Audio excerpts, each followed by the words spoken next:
eu queria saber sua opinião sobre esse entrevero diplomático que acabou adquirindo uma proporção importante. Muito até pouco, ali agora, uns minutos atrás, eu não tinha lido na íntegra, eu tinha lido a matéria, mas não tinha lido assim na íntegra o texto que o Mauro Vieira, que é o ministro brasileiro de Relações Exteriores, conhece, é um cara muito elegante, ele é muito diplomata no sentido total da palavra, ele é um gentleman. Ele fez um texto muito duro. Eu nunca vi o Mauro Vieira tão furioso, em que ele detona o ministro de Relações Exteriores de Israel. Ele falou que em 50 anos de carreira ele nunca viu um caso de tanta grosseria contra um presidente de um país amigo. Eu queria saber o que você acha. E depois desse discurso, o Israel voltou a atacar o Brasil, ainda com outra coisa. Olha, eu tenho uma opinião,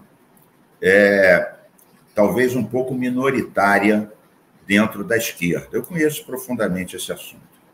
Veja, eu vejo o seguinte: o Hamas é uma organização terrorista que oprime as mulheres, oprime os LGBTs e quer destruir o Estado de Israel.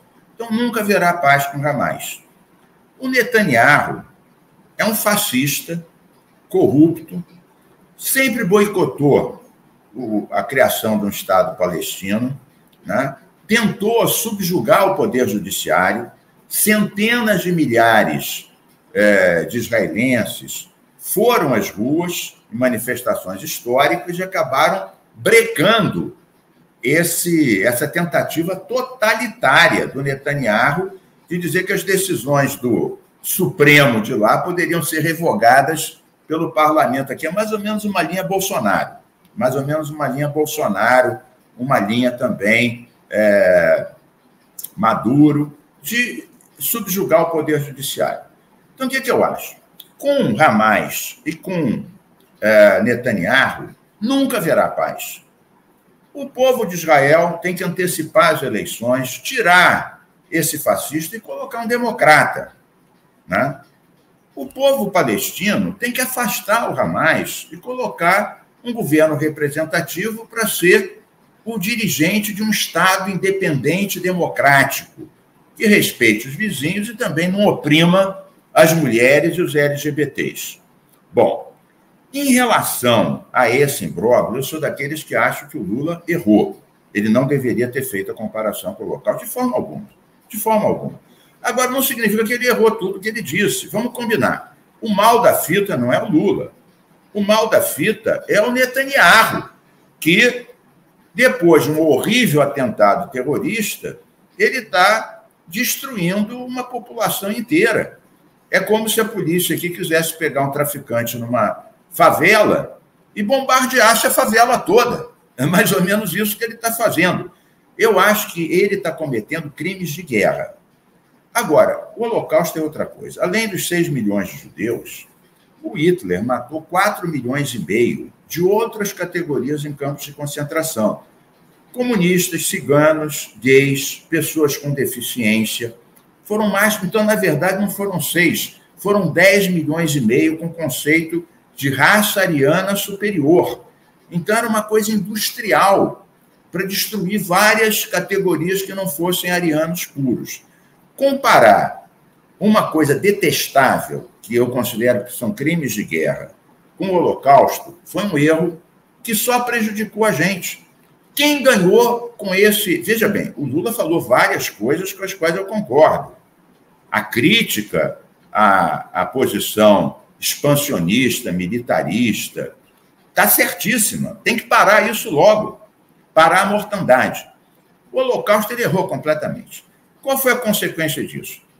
Israel aproveitou, o Netanyahu, completamente isolado, aproveitou essa dica, engrossou o caldo de vez, que para ele interessa, ele não tem nada a perder, e criou uma situação limite. Eu concordo contigo, e concordo com o nosso chanceler, uma grosseria nunca antes vista. Por quê? Porque eles têm interesse nisso. Eles estão tão isolados, que agora eles saíram do tema que eles matam todo dia não sei quantos milhares de crianças e mulheres, e o tema agora esse é o holocausto ou não é o holocausto, quer dizer, é um tema muito mais confortável para eles. Quem ganhou com isso foi o Hamas também. Estava completamente isolado, escreveu uma carta elogiando a posição do Lula, claro, tirando uma casquinha oportunista, né? E eu acho que os bolsonaristas aqui ficaram em festa. Lá na Assembleia, né, eu fui dos poucos que enfrentei eles pedindo para assinar o impeachment do Lula, essas questões todas, e também tirou o foco, porque agora o bolsovírus está com a corda no pescoço, o Xandão está dando duro nele, ele vai ter que depor, né? Ele mais 10. Então, o eixo em cima deles era o golpe, o 8 de janeiro e a PF no toque do bolsovírus. Agora, o tema deles é o holocausto. Então, vamos combinar que esse erro do Lula, no meio de um grande acerto, ele cometeu esse erro, beneficiou a quem? Ao Netanyahu, ao Hamas e ao Bolsonaro. Então, foi uma tristeza. Agora, dito isso, Israel chutou o pau da barraca, Israel não. O governo Netanyahu e realmente criou uma situação de semi-ruptura, que eu acho que não interessa para ninguém. Não interessa para ninguém. Eu acho que isso tudo é muito ruim, porque aí polariza. A turma da esquerda fica dizendo, não, Lula está 100% certo. Como ele mata gente todo dia, é holocausto. Não é. Não é. Mas não é mesmo. Eu digo isso, porque eu conheço essa situação. Eu perdi 2 tios-avós cremados em campos de concentração de Hitler, né? Eu sou um dos representantes do povo cigano. Sei do que eles passaram, né? Conheço esse assunto.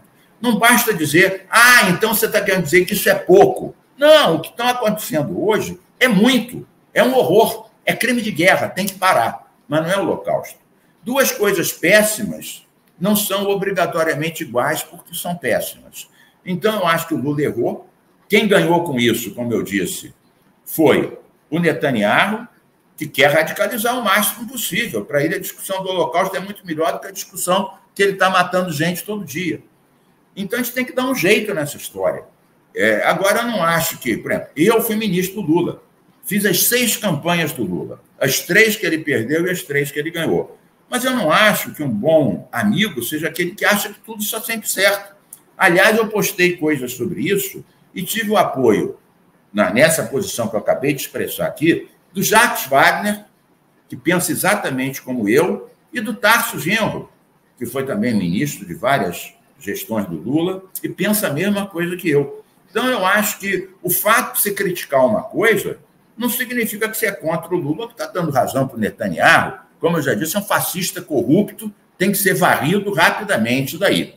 Eu só concluo essa parte dizendo o seguinte: em 94, nós estivemos mais perto da paz, né? O Rabin e o Arafat ganharam o Prêmio Nobel da Paz. O que aconteceu com o Arafat e com o Rabin, que eram 2 grandes dirigentes?